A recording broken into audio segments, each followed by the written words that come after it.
Rodeo Red, written by Maripat Perkins, illustrated by Molly Idle. I go by the name of Rodeo Red.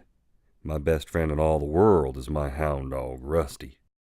Rusty and me had always been happier than two buttons on a new shirt until side-swiping Slim showed up. The first time our eyes met, I knew Slim was trouble. He looked as slippery as a snake's belly in a mudslide. I thought for sure anybody who hollered that much would be hauled to the edge of town and told to ski-daddle. But the sheriff and her deputy seemed smitten. Slim laid low for a while, but gradually he started moving into my territory. I'd come home to find my belongings all in a tumble, my spurs missing, or grape jelly smeared on my favorite hat. I tried reasoning with Slim. I showed him the border between his camp and mine. But that scallywag talked nothing but gibberish. He moseyed back into my ranch like he owned the place. Finally, I threw in the sponge. I didn't want nothing more to do with that cantankerous lemon custard. Then one day, Rusty weren't nowhere to be found. I looked everywhere for him. I knew right then that Slim was up to his side-swiping ways. It was time for us to go toe to toe, eyeball to eyeball. Late that night, I snuck into Slim's camp. There he was, sawing logs, poor Rusty in his clutches. I eased up and tried to slip Rusty out real gentle-like, but Slim was squeezing that dog tighter than a greenhorn riding a bucking bronco. I tugged and I pulled, but it weren't no use. "Dad burn it, Slim," I hollered. "Gimme back my dog." Well, that woke him up. He set to squalling like a fire truck headed to a wiener roast gone bad. In 2 shakes, the deputy was in there telling me to git. Wouldn't you know, Slim would have the law on his side? I went back to my ranch feeling lower than a prairie dog's basement. I just had to get Rusty back. The next day, I snuck back into Slim's camp.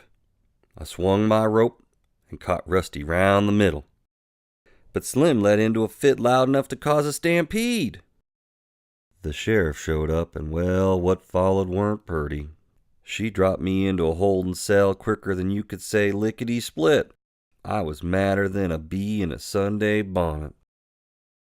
When the sheriff finally let me out, I decided to drown my sorrows and grab some grub. Halfway through my second cookie, I heard a commotion. The stagecoach had arrived with the mail. Glory be, there was a package for me.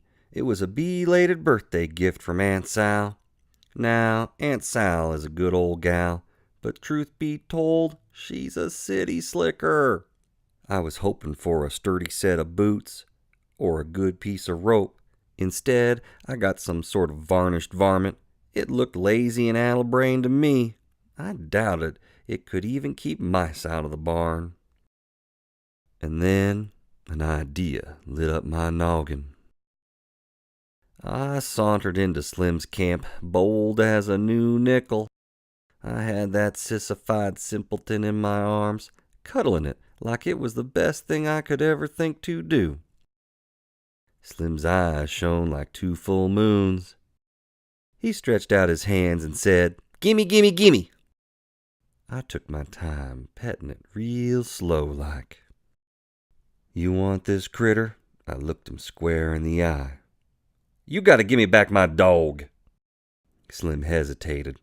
His eyes darted back and forth between Rusty and that fussy feline. I could tell he was weighing things out. But the sight of that dolled-up dandy was finally too much for him. He handed over Rusty like he was a hot coal at a barbecue. After that, Slim didn't pay Rusty no never mind. He hugged that frilly varmint like he'd found his best friend for life. Well, there's no accounting for taste. But what did I care? I had Rusty back where he belonged, safe in my arms.